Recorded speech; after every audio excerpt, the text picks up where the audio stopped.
Hola, ¿cómo están? Bueno, gusto de verlos, de estar acá con ustedes. Más gusto vamos a tener cuando nos juntemos esta noche a comer. Ah, cierto que no se puede. Bueno, podemos salir de acá por lo menos a tomar un café. Tampoco se puede. ¿Cómo cambió la cosa, no? ¿Cómo cambió nuestra vida? Estamos en lo que Juan Corbalán denomina el gran confinamiento. Y que en este confinamiento, en este aislamiento general, afortunadamente tenemos algunas herramientas tecnológicas que nos permiten estar conectándonos con los amigos, con la familia, con el trabajo. Y también tenemos herramientas tecnológicas para conectarnos con la actividad judicial.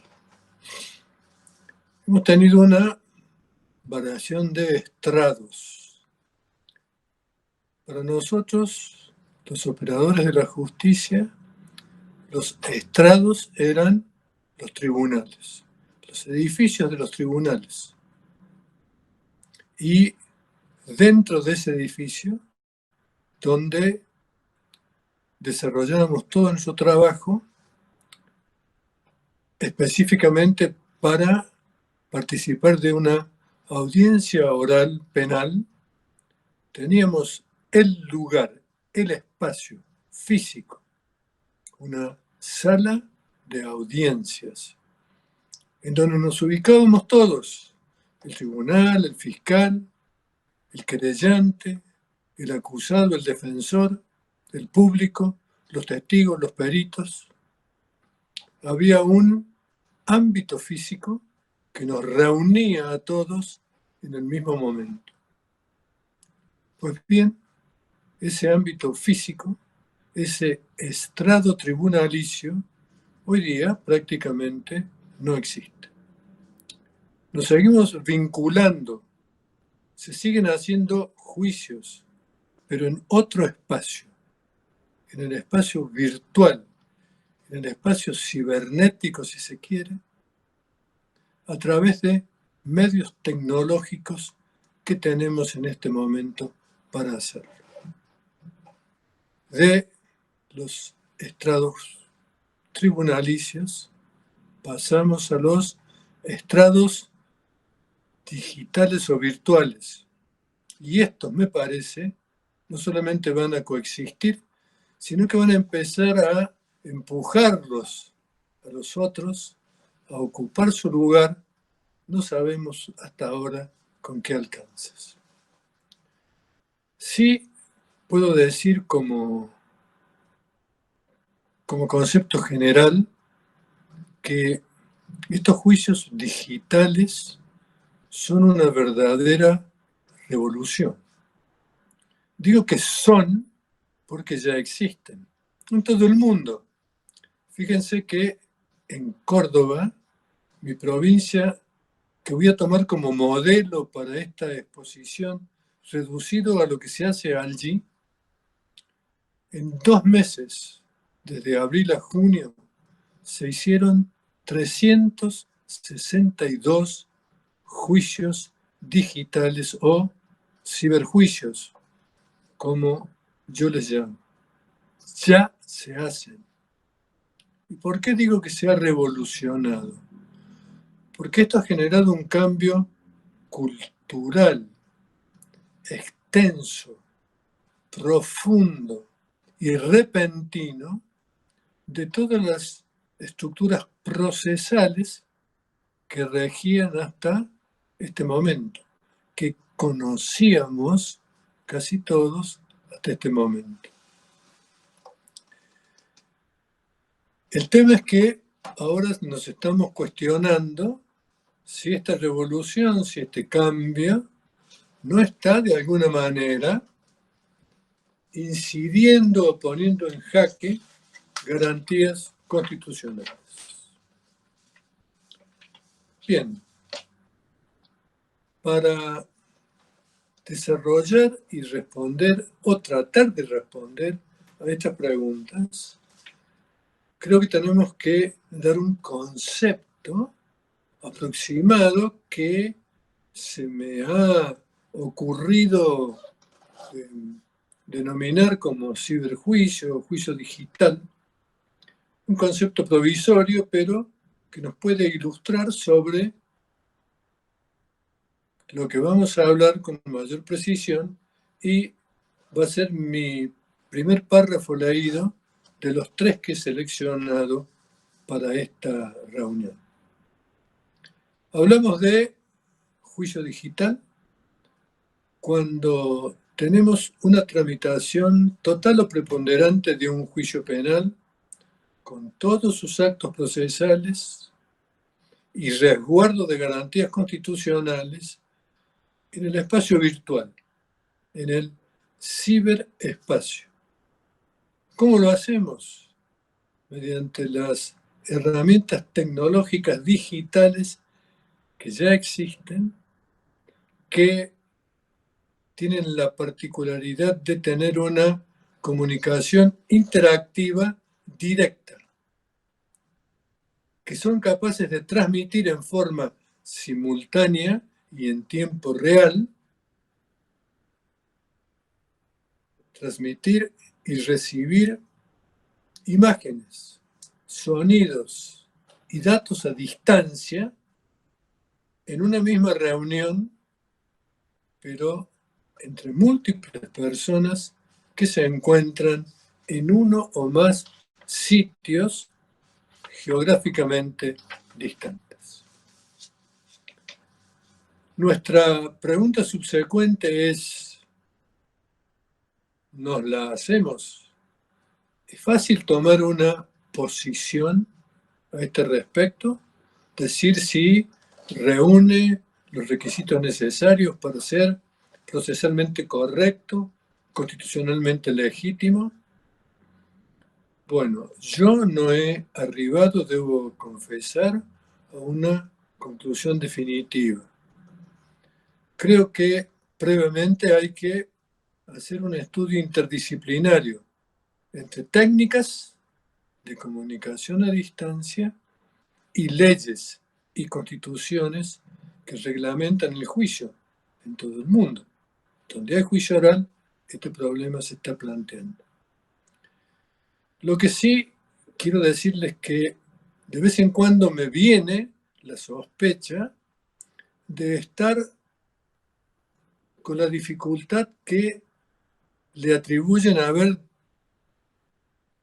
enunciado a Keynes.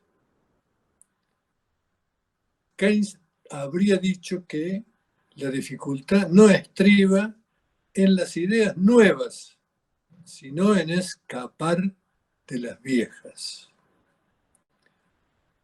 Bien, esto es una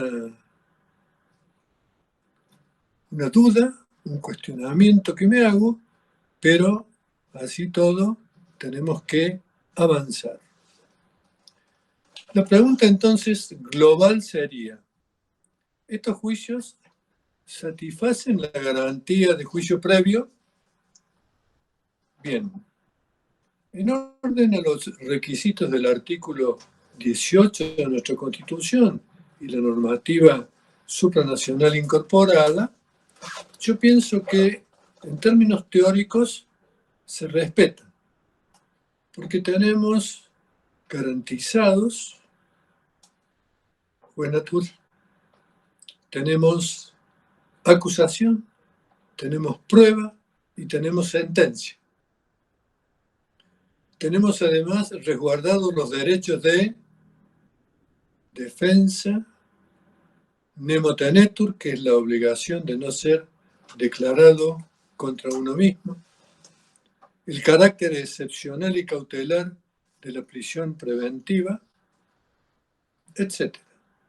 Estos grandes pilares constitucionales del juicio, me parece que este juicio digital también los respeta. Pero yo quiero señalar que tenemos que estar atentos también a que hay otros fenómenos que están atentando contra las bases constitucionales del juicio penal. Miren, por ejemplo, les refiero a una sentencia del Tribunal Supremo Español. En esta sentencia dicen, bien, si el imputado se abstiene de declarar, ese silencio no puede ser una prueba en su contra.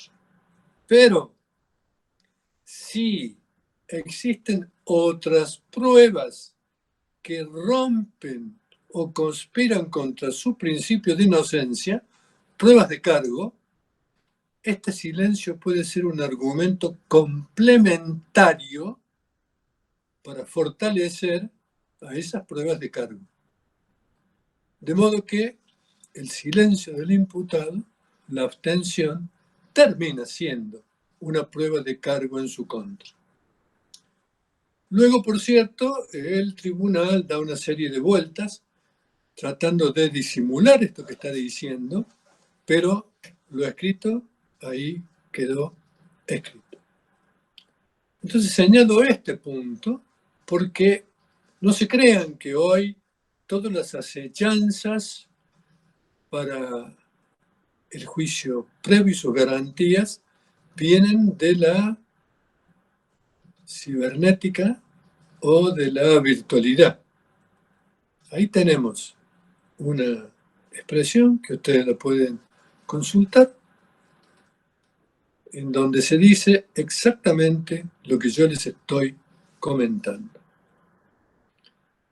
Dije que estas garantías se respetan desde un punto de vista teórico, porque desde un punto de vista práctico, experimental, y tenemos algunas dificultades.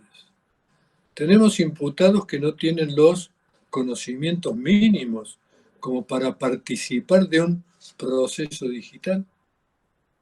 Tenemos tribunales que no tienen la tecnología necesaria para desarrollar un proceso digital como tiene que ser.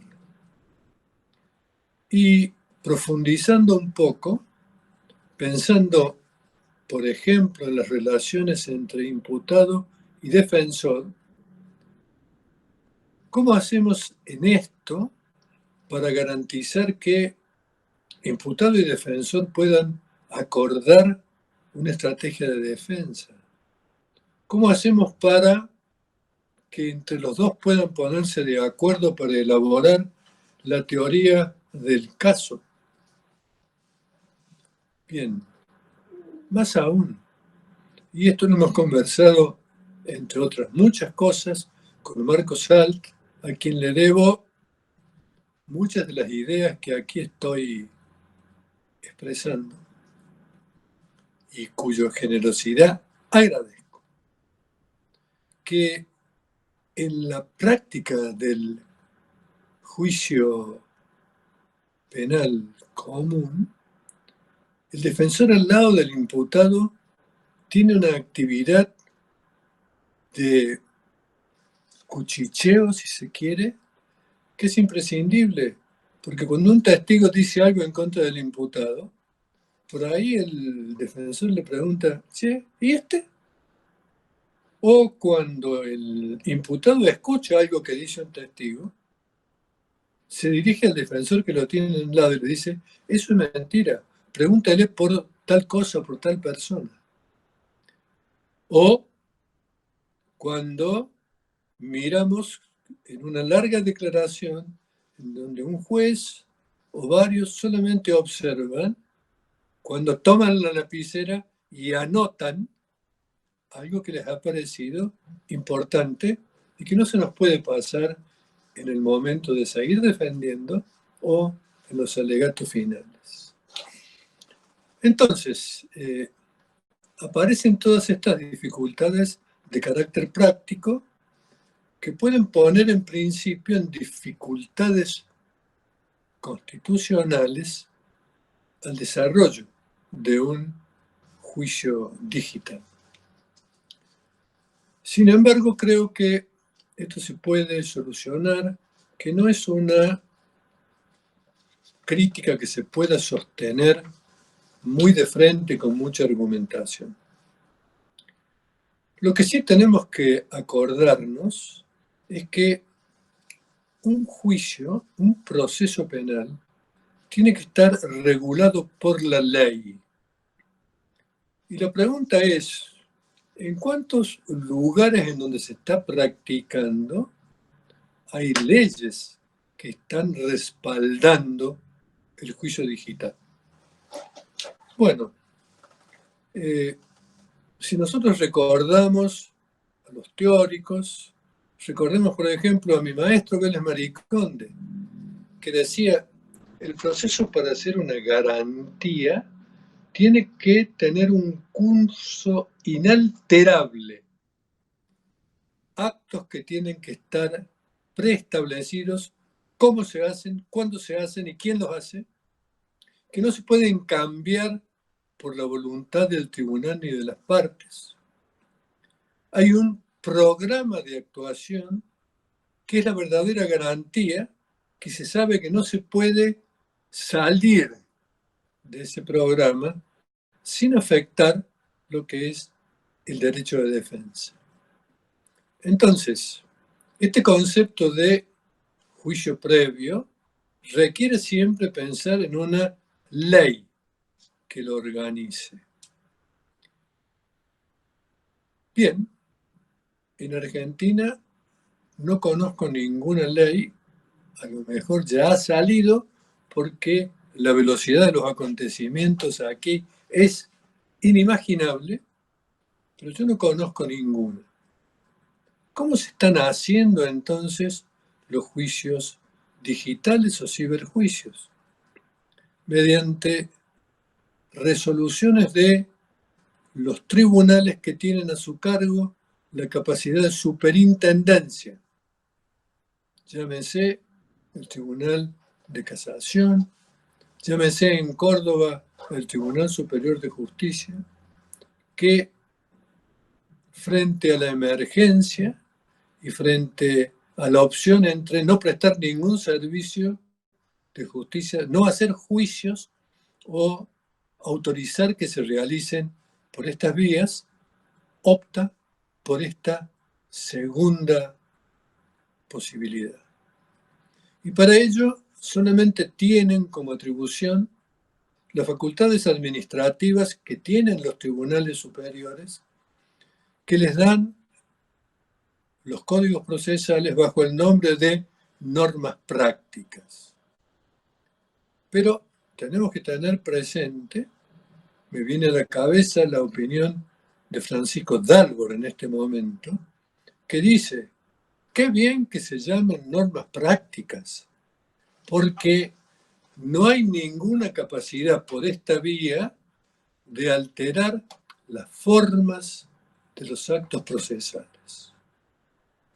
Entonces, no voy a entrar en la discusión sobre si esto está justificado.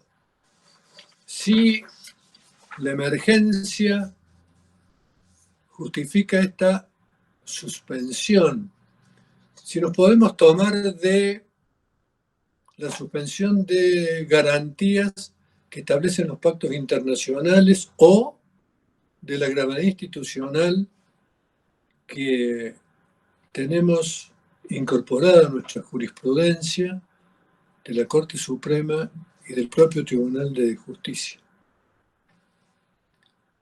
Lo real es que yo pienso que hay que regularlo por ley.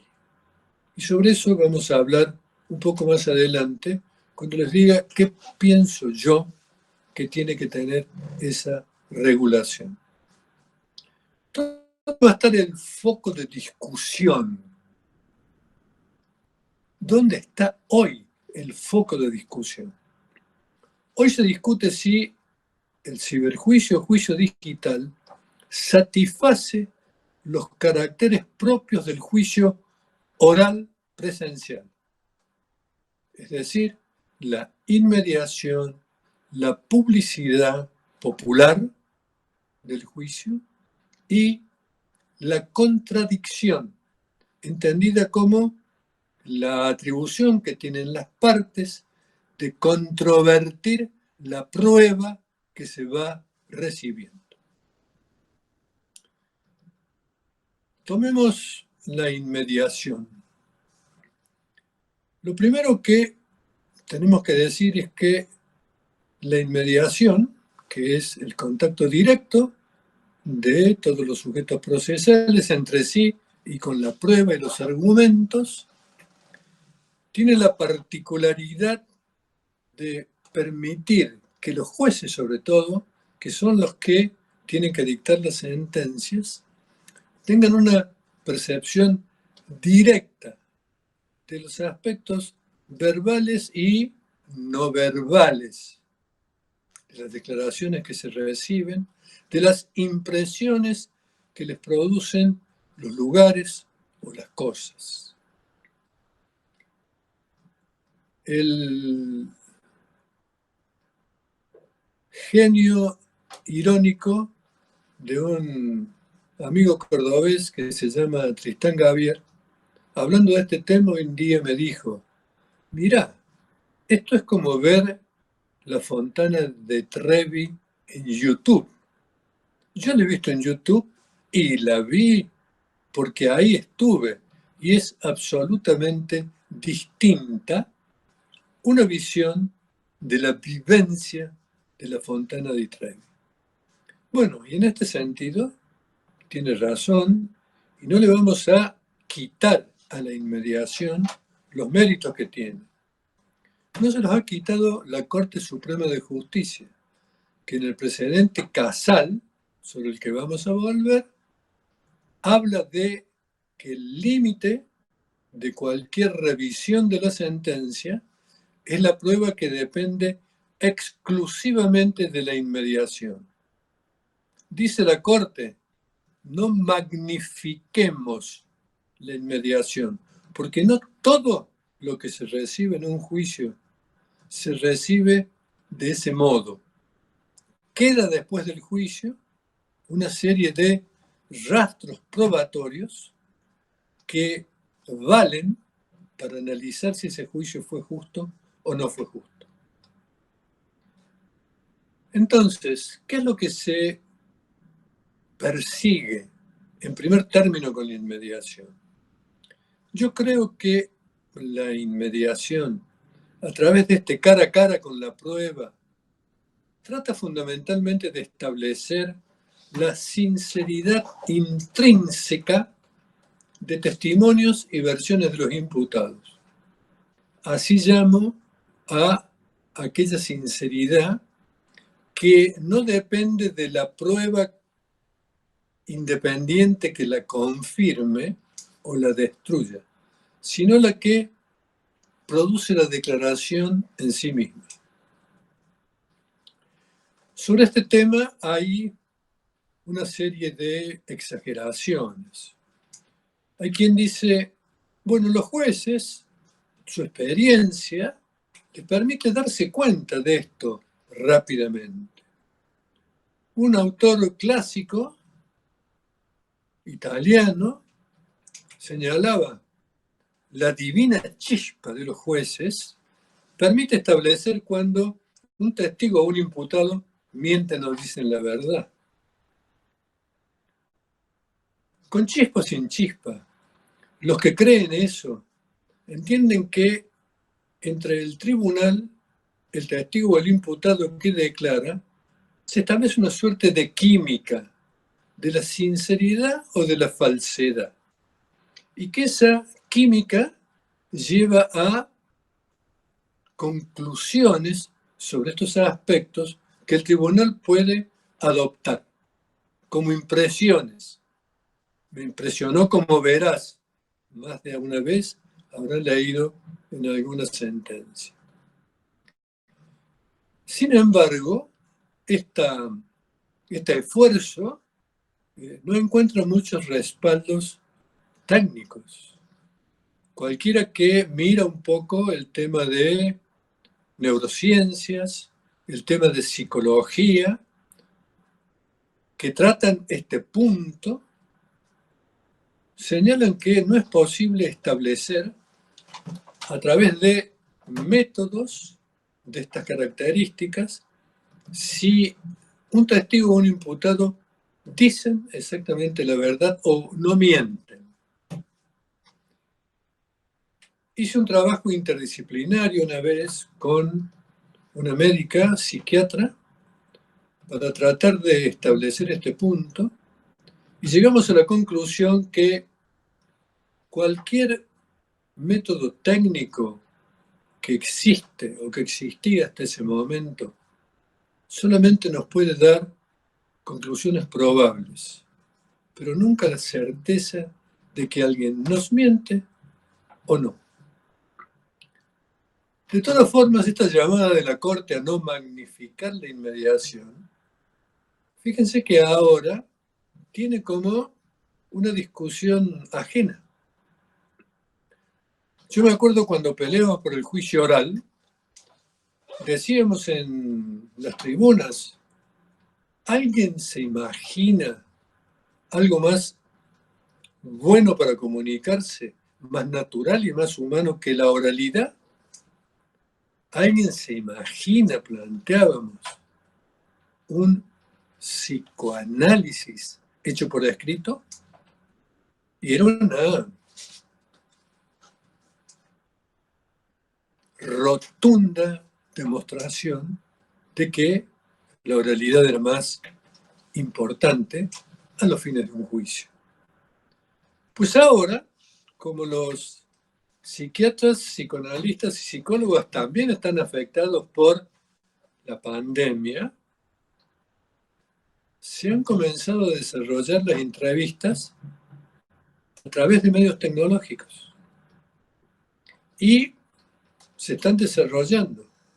Y hace poco leí un artículo en donde se trataba este tema, en donde un psicólogo decía, miren, ¿saben qué?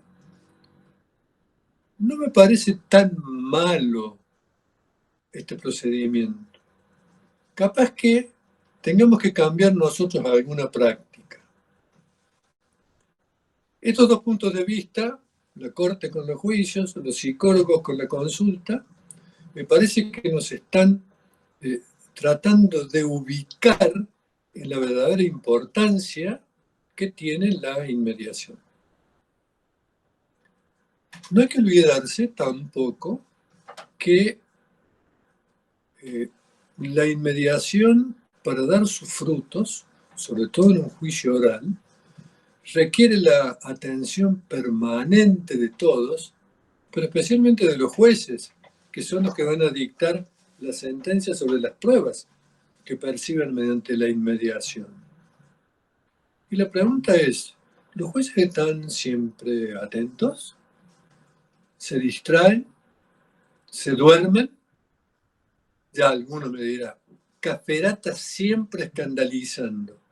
No, declaro mi inocencia. Esto lo aprendí, ¿saben de quién? De Calamandrei.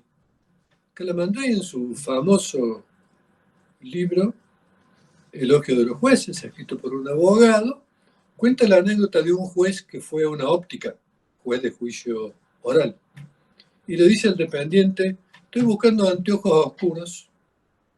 Bien, dice el dependiente, elige uno. Estos, se los pone el juez, no, más oscuros. Se da vuelta el dependiente, busca en una caja, le trae otros. Estos, se los pone el juez, no, más oscuros. Molesto ya el dependiente le dice, dígame señor, ¿usted está buscando anteojos para sol? No, le dice el juez, anteojos para sueño estoy buscando. Lo dice Calamandrei, no yo. Yo repito. Alguien me dirá, bueno, pero Calamandrei era un italiano con muy buena pluma, que era entretenido. Bueno, yo creo que no podemos decir lo mismo de Roxin.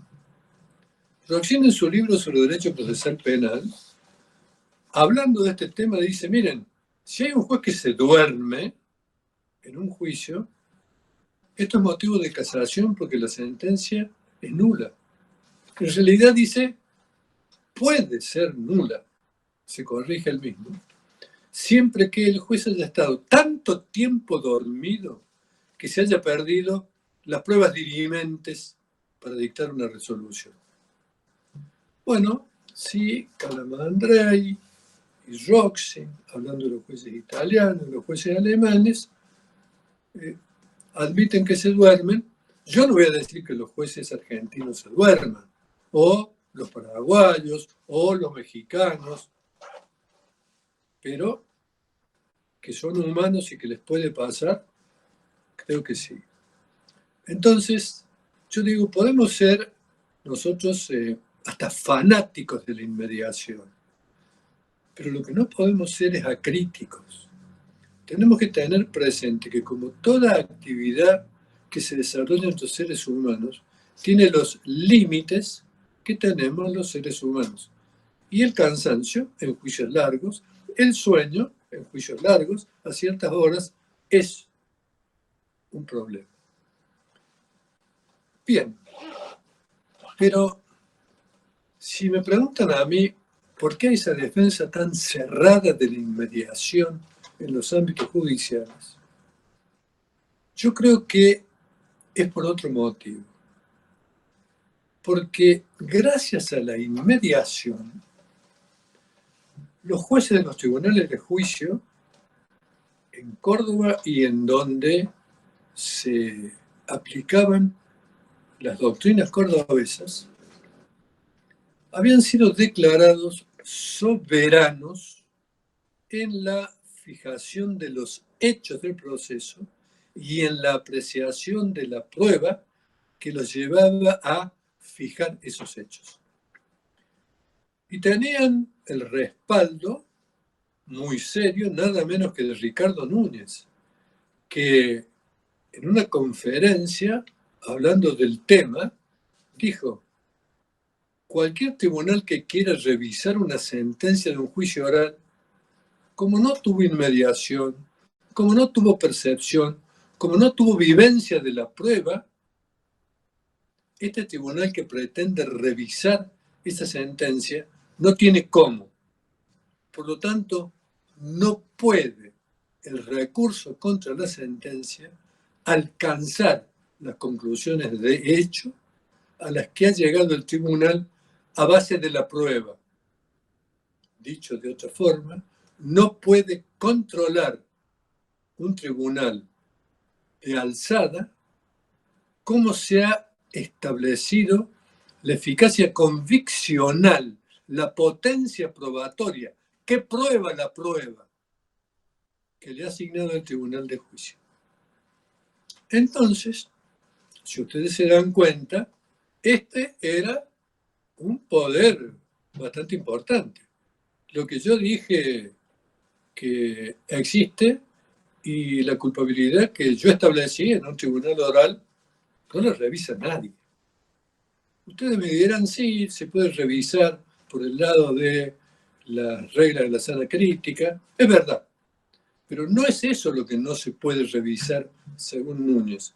Lo que no se puede revisar es la potencia probatoria que los jueces le asignan a una prueba. Miren, esto vale enormemente cuando ustedes piensan, o si piensan como pienso yo, que el verdadero poder de un juez penal es ser como el dedo de Dios.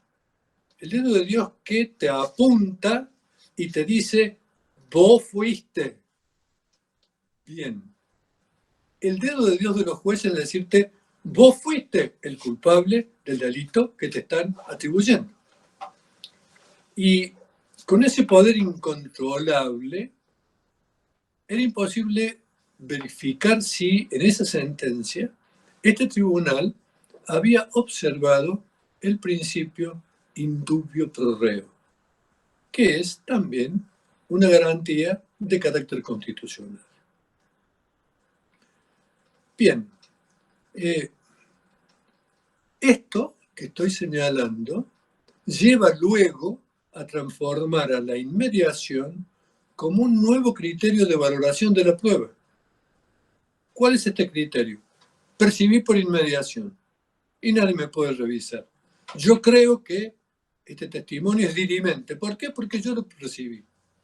Porque tuve inmediación que nadie más tuvo, ni va a tener. Un cuarto criterio de evaluación de la prueba que, bueno, resultó mucho tiempo interesante y sobre todo una expresión del poder de los jueces. Cuando apareció el recurso contra una sentencia de condena como una garantía constitucional, cuando se incorporan los pactos internacionales a la Constitución argentina, nos empezamos a preguntar, bueno, a ver, si es una garantía constitucional que un condenado pueda hacer revisar su sentencia por un tribunal de alzada, no puede ser que este control se limite a un control puramente jurídico. Si no se violó una norma constitucional, el non bis in idem, por ejemplo, si se aplicó mal la ley penal.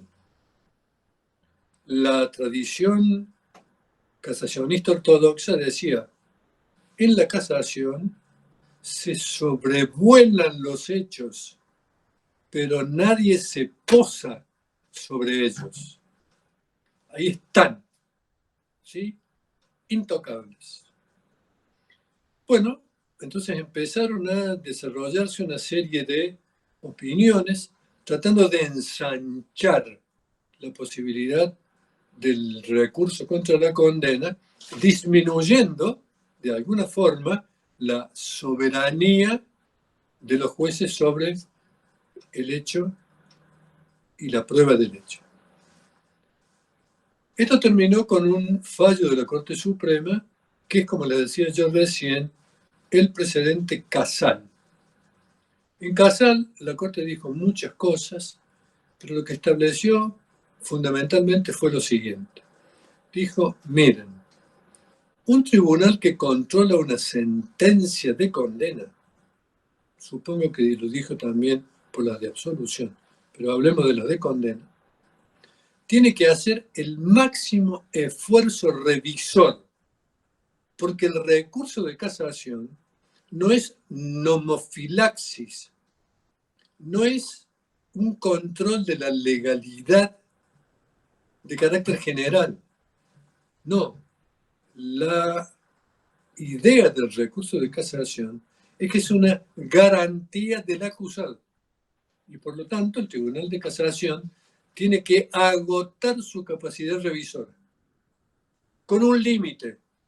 No puede intentar revisar aquellas cuestiones que dependen directamente y exclusivamente de la inmediación. Y señala como tales la opinión que le merecen los testigos. Ustedes me dirán, che, usted antes estuvo diciendo que esto estaba mal y ahora está diciendo que Casal lo permite. Esperen, porque no termina ahí Casal. Casal dice, menos la opinión que le merecen los testigos, sobre la cual tienen que dar el fundamento de por qué le creen o no, porque la casación también puede revisar esos criterios. De todas formas, Casal parecía que iba a voltear esta soberanía. Al principio fue un poco así. Luego, la soberanía fue ganando la pelea y yo diría que hoy día en general, no digo que todos los tribunales, en general, los tribunales de casación siguen diciendo que si el recurrente discute cómo se probaron los hechos, si discute la fuerza convictiva de la prueba, el recurso es improcedente. La soberanía sigue, no sé si con la misma salud que antes, pero sigue ahí, ¿sí? Todavía no ha desaparecido. Bien, el tema de la inmediación, o mejor dicho, la falta de inmediación, trae otras discusiones que ya están dando vueltas paralelas. Hay quien dice, bueno, si el imputado no está ahí, sino que está a muchos kilómetros de distancia, del juez, de la parte, del defensor, de todos, está presente en el juicio. Esa es la garantía de hallarse presente. Ese es el fundamento de que no haya juicio en rebeldía. Esta posibilidad de juicio a la distancia, ¿no es una forma de aceptar el juicio en rebeldía? Esta no es una preocupación que se me ocurrió a mí.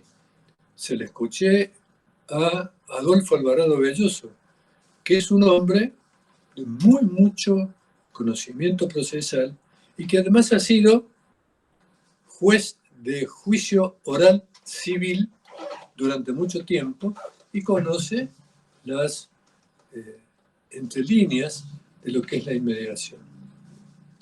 Bien, digo además que hay quienes sostienen que puede haber juicio en rebeldía, pero ese es otro tema que no puedo tratar ahora, pero si hablamos de acechanzas, aquí les presento otra. Y la última cuestión que se puede plantear acá es esta. Un juicio donde el imputado y los jueces se ven la cara solo por una pantalla, ¿da satisfacción a la exigencia del Código Penal del artículo 41? Que los jueces tienen que tomar conocimiento de visu del acusado y de la víctima en la medida que lo exige el caso, lo cual no los habilita a no hacerlo, solamente les pone una medida para hacerlo. Bueno, yo quiero decir que ese artículo sigue vigente, yo quiero decir que lo siguen comentando como una necesidad de inmediación. El último libro de Jorge de la Rúa, sobre Derecho Penal, parte general, que escribe con Aida Tarditi, bueno, plantea que es una exigencia de inmediación que debe cumplirse bajo pena de nulidad de la sanción, porque es una exigencia que, si ustedes ven, está puesta para graduar la sanción en el artículo 41. Bien, todo esto que les estoy diciendo da vuelta sobre la inmediación. ¿Cuál es nuestra conclusión? Nuestra conclusión es: la inmediación es buena, no la endiosemos. Si nuestra pregunta es si la inmediación a distancia, si la inmediación no presencial equivale a la presencial, dije que sobre eso todavía no voy a abrir juicio, aunque hay muchos que ya lo han abierto. El otro carácter que tiene un juicio oral es la publicidad. Publicidad popular, publicidad que se entiende como la posibilidad que cualquier persona del pueblo que quiera presenciar un juicio determinado puede concurrir a la sala de audiencias física, allí acreditarse, allí sentarse y presenciar el juicio del principio al fin. Esta exigencia de publicidad siempre ha tenido como dos argumentos justificantes. Un primer argumento es republicano. Una sentencia es un acto de gobierno y por lo tanto tiene que ser pública, la sentencia y el juicio que la precede. Esto también, se señala, puede colaborar con la confianza de la gente en la administración de justicia. También, se señala, es una garantía para el imputado que no es juzgado entre sordas y mudas paredes, ámbitos donde ha sido tradicional la falta de garantías para el imputado y las condenas injustas. Sin embargo, esta publicidad, que por un lado es una garantía para el imputado, creo que lo decía Mirabeau allá en la época de la Revolución Francesa. Denme el juez que quieran, mi peor enemigo, pero que me tenga que juzgar en público. Bien, esta publicidad tiene también un costado negativo, porque no es gratis desde el punto de vista del derecho al honor estar sentado en un juicio oral, acusado por un fiscal, juzgado por un tribunal, por la comisión de un delito. Ni que contarles si se trata de un delito grave o de un delito feo, digamos, ¿sí? En términos de la persona de la víctima. Esto lo condena al imputado a lo que se conoce desde antaño como la pena del banquillo. Pena del banquillo que Susana Frascaroli, una procesalista y jueza importante cordobesa, dice: de esa no se vuelve. Ni la absolución más enérgica tiene la posibilidad de limpiarte de la pena del banquillo. Quedas socialmente condenado y tu honor queda para siempre manchado. Bien, la pregunta sería ya en términos prácticos: ¿qué solución le damos a la publicidad cuando el juicio se hace de este modo? Cuando cada persona está en lugares distintos. ¿Cómo permitimos la publicidad de ese juicio? Bueno, ponerlo para que cualquiera lo vea en internet parece como una exageración. Yo creo que, así como quien quiere ver un juicio presencial tiene que tener una manifestación de voluntad y una conducta, tiene que ir a una sala de audiencia, pedir presenciar el juicio y recién lo puede hacer. También para presenciar un juicio virtual tiene que haber un sistema en donde solamente lo puedan ver aquellas personas que manifiestan su interés por así hacerlo. Conversando con alguien del equipo técnico que tiene, de la oficina judicial que tiene el Tribunal Superior de Córdoba, me decía, bueno, capaz que se pueda hacer una página pública del Poder Judicial en donde se publicite el calendario de juicios. Tal día, tal juicio, tal día, tal juicio, tal día, tal juicio, tal tribunal, tal delito, tal imputado. Bien. Que sea alguien interesado por ver, por conocer ese juicio, se anote y luego de la anotación y la comprobación de su identidad, que no sea menor, por ejemplo, además, le den una clave de acceso. Clave de acceso que tiene que estar regulada con las mismas normas limitativas de conducta y de presencia. Bueno, y ahora pasamos a lo que pareciera que es lo más difícil de coordinar como equiparable y lo virtual, que es el principio contradictorio, y ahora lo que es la confrontación con la prueba. Confrontación con la prueba que se hace mediante interrogatorio y que hoy día es una garantía constitucional porque está incorporada en muchos pactos internacionales, en dos. Alguien dice, Mayer, que el control de la prueba no es solamente sentarse a escucharla, sino que el defensor del imputado y el imputado tienen la posibilidad de ejercer facultades exploratorias y críticas de los elementos de juicio. Tienen la posibilidad de actuar sobre los elementos de juicio. Tienen la posibilidad, señala la Cámara Nacional de Casación Penal, en un fallo muy conocido, de contradecir e interrogar a quien declara en contra, sea un testigo, sea un coimputado. Este interrogatorio directo es lo que permite a la defensa controlar, atacar y contradecir la versión incriminatoria, desafiar o cuestionar a un testigo o a cualquiera que hubiera hecho declaraciones en contra del imputado.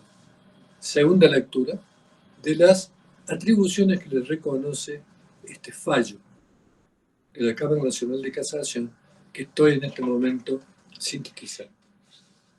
Bien, la pregunta es, esto, contradecir, atacar, desafiar, cuestionar, ¿es lo mismo hacerlo cara a cara en un debate presencial que hacerlo a través de una pantalla, de pantalla a pantalla, donde estamos todos en una pantalla plana?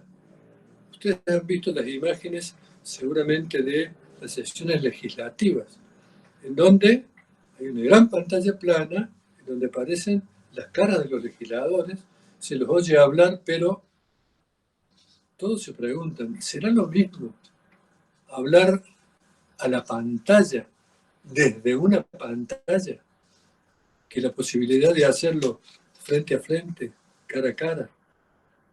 Porque este derecho de confrontar con los testigos es un derecho que ya lo planteaba Voltaire, según rememora Ferraioli, como el noble proceso penal de los romanos, en donde el acusado podía, por sí o por su representante, contradecir y contrainterrogar a los testigos.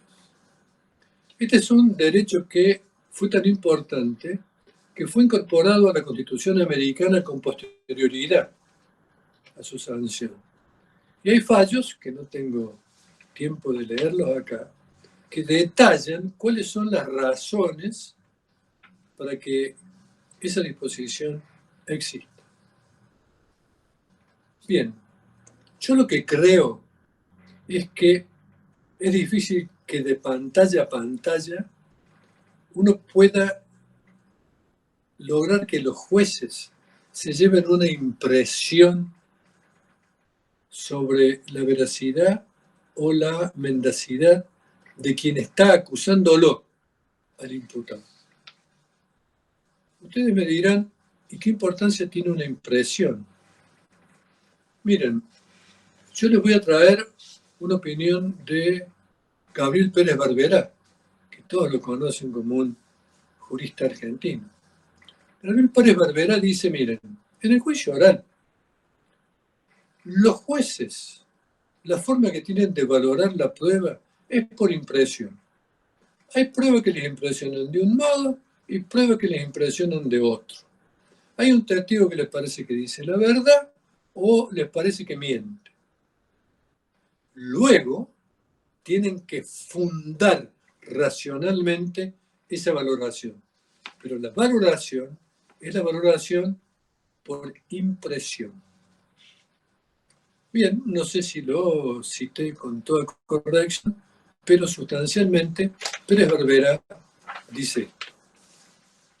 Entonces, yo digo que quizás sea el punto más complicado para buscar una equivalencia, aunque a lo mejor las técnicas, no sé si de hoy, pero las de mañana, pueden de alguna forma superar este inconveniente. Bien, cuando yo les dije que ya estaba la revolución, les señalé que en Córdoba se han hecho muchos juicios virtuales, muchos juicios digitales, tanto en el orden provincial como en la Justicia Federal de Córdoba. Pero no nos sirven mucho para dar respuesta a estos temas que estamos planteando, porque han sido, la gran mayoría, yo diría casi todos, juicios abreviados. Y ustedes saben que el ritmo estructural de un juicio abreviado pasa por los siguientes consensos. Primero, que el imputado reconozca su culpabilidad. Segundo, que la prueba de esa culpabilidad se incorpore por su lectura, que en un juicio presencial común no vayan los testigos o los peritos, sino que se lean las constancias escritas que hay de la investigación preliminar y que el tribunal no puede aplicarle al imputado una pena superior a la que pide el fiscal, pena que ya ha sido previamente pactada entre imputado, defensor y fiscal. En síntesis.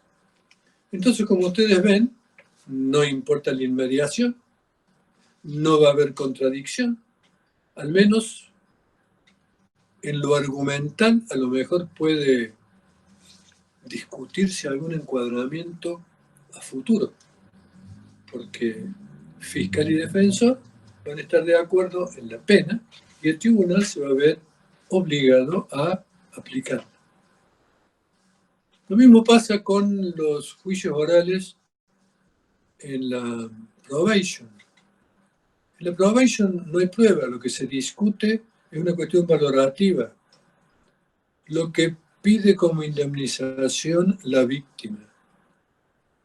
Es razonable frente a lo que ofrece como indemnización el acusado y la discusión empieza y termina ahí. Es puro argumento. Como ustedes ven entonces, la inmediación y sobre todo la contradicción sobre la prueba en los juicios abreviados no tienen prácticamente vigencia. De modo que no podemos tomar la experiencia que se ha dado en esos juicios para discutir estos temas. Sí lo podemos tomar para tratar de mejorar las cuestiones técnicas, ¿sí? Oye bien, señor imputado, no lo oigo, señor juez, por ejemplo. Señor fiscal, ¿usted entiende lo que dice el defensor? No lo entiendo porque hay un ruido en la transmisión. Cito algunos ejemplos. Bueno, para esas cosas, para superar esos detalles, sin duda han servido. Pero el gran interrogante sigue siendo, ¿qué pasa en un juicio común? En el juicio común que se desarrolla según los códigos procesales de modo presencial. ¿Cuáles son los escenarios posibles, las posiciones que se pueden tomar o que ya se han tomado respecto de si un juicio digital, un ciberjuicio, equivale o no a un juicio presencial? Sobre esto tenemos tres escenarios. Por un lado tenemos una negativa cerrada, diciendo no es lo mismo, porque en el juicio virtual se pierde la verdad real y además se vulnera la defensa del imputado. No reúne las características. La posición distinta, aceptación total, es lo mismo. Y en esto vamos a encontrar muchos tribunales españoles que dicen que es lo mismo. Y dan argumentos como, miren, esto es mejor, porque fíjense que en un juicio presencial un testigo declara y se va.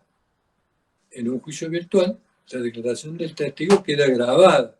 Y si tenemos alguna duda, la podemos pasar una y otra vez. Bien, son puntos de vista.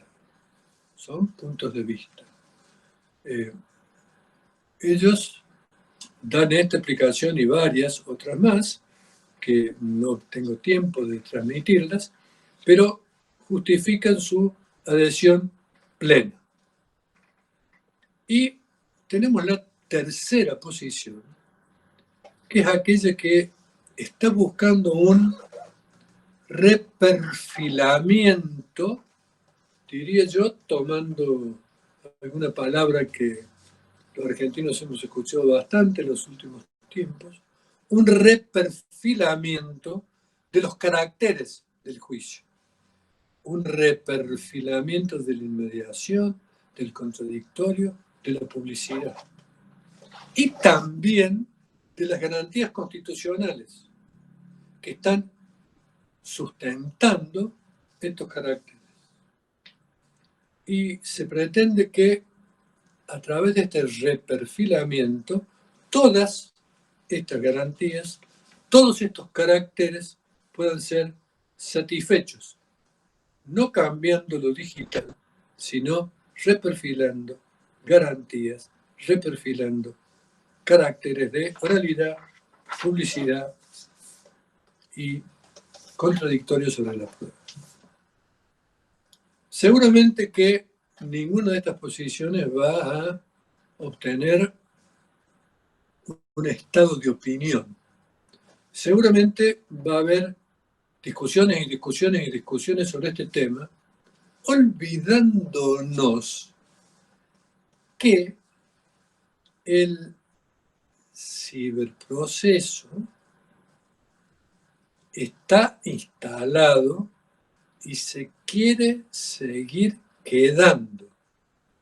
Se quiere seguir quedando porque va a haber leyes que lo van a ayudar, los intereses de quienes inventan y mejoran las plataformas para hacer estos juicios también son importantes y van a incidir.